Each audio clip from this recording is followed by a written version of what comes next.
Hello students. We're going to try doing all of these lessons now online using video. This watercolor class is now at day 5, and we are going to talk about glazing. And glazing is a technique where you do multiple layers of different colors painted onto your subject until you get the color that you would like to have it to be in its final stages.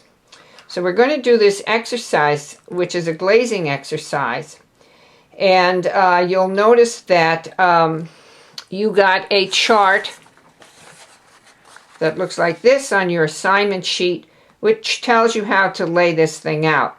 The only thing that's not on here is an additional column for sepia, which we have now added into our list of pigments that that you are using. So other than that, it's just a matter of adding an additional box here at the end. You can do this with a straight edge, unlike myself. And you can add another box down here at the bottom of this chart, which you will be doing on watercolor paper. And you'll notice that there is also a black line that runs down the side of this column. The reason for that is so that we can test our pigments to see which ones are opaque and which ones are transparent. So you need to use a Sharpie permanent marker first. Once you've got your boxes drawn onto your chart,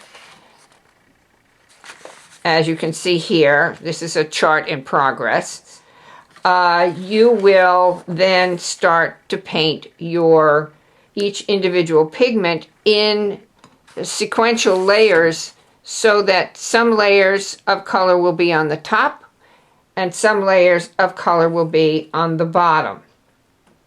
So once you've got your chart laid out the way that it has been diagrammed here on this assignment sheet, you can start to paint. The way that you want to do this, once you've got your black permanent marker on there, don't use a water-based marker because it will bleed into the watercolor. You want to start by the top row and paint in like a 20% value of whatever your pigment is. In this case, it's Windsor Lemon, Cadmium Yellow Pale, Scarlet Lake, Permanent Rose, and so forth. And this last one will be Sepia.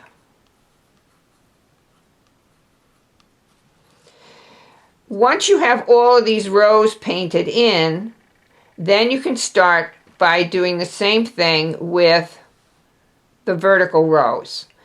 So what happens is when you paint your first row in with Windsor Lemon, and these should coordinate, so this will be lemon, the first row will be Windsor Lemon, Windsor Lemon, Cadmium Yellow Pale, Cadmium Yellow Pale, Scarlet Lake, and so forth, all the way down, and then this last one here will be Sepia. Okay?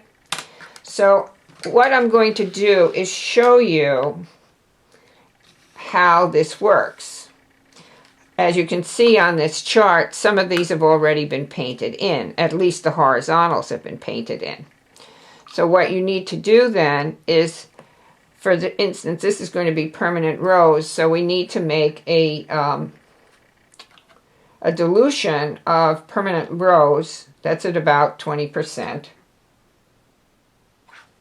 And then we can paint our rows. Make sure you mix up enough of this diluted solution so that you can paint not only the vertical rows, or not only the horizontal rows, but also the vertical rows. So I'm going to start with this wide band here, and these wide bands should all have a double layer of color.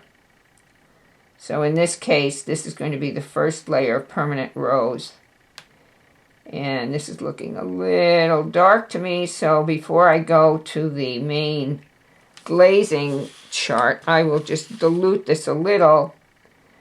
But for the purpose of this transparency section, that little bit of extra darkness is okay. Be sure that any puddle that you have on the shape is cleaned off so that you don't end up with that cauliflower edge. Now, this should be a little thinner here. Okay. So, because I used this chart as a demonstration chart, some of these things got painted first.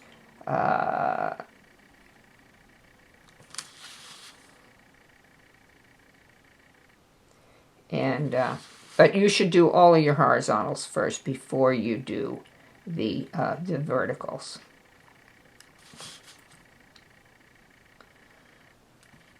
Again, don't leave any puddles, and continue to paint these squares on the chart all the way across until you have all of your horizontals filled in.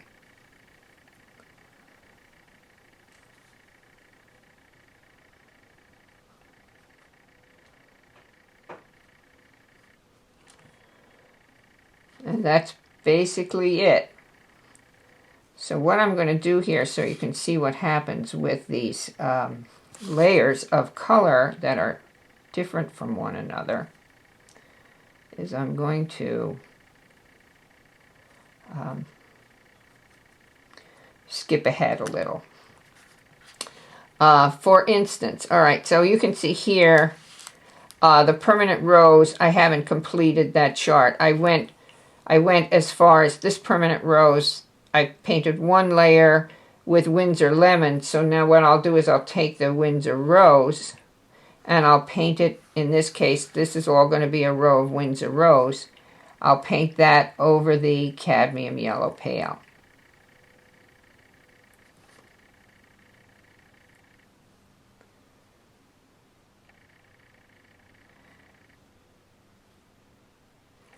And then I'm going to paint it over the Scarlet Lake.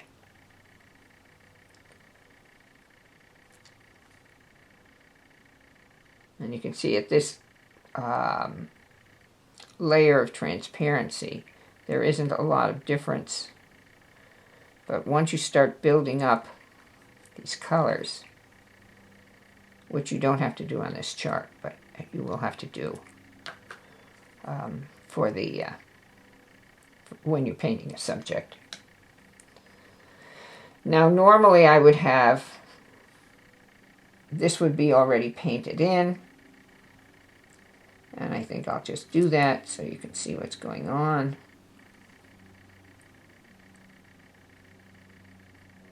I'll let this dry, and then we put a second layer on. You'll notice that there is a diagonal line on this chart. It's on your printed page here, and you should put it onto the chart itself. The purpose of that is that you will know wherever you have a diagonal line that it's a double layer of the actual pigment. So in this case, here you have a double layer of Windsor lemon because it's been painted once and then again, or painted horizontally first and then again. Here, your cadmium yellow pale is painted once and then it's painted again. Here, Scarlet Lake, it's painted once and again. And you'll notice that these colors generally are a little bit more saturated as we go along. So I think this permanent rose is probably dry enough that I can put the second layer on, because this permanent rose now is in the permanent rose column. And there you have it. Okay, so you're going to do that with all of your colors until you have it filled in and you have something that looks like this. Be sure to label everything so you know where everything goes, and you will then have this nice tint chart that you can refer to and look at and say, oh, I think I need that color. What do I have to use? I can use ultramarine blue and permanent rose. And that's the way this works.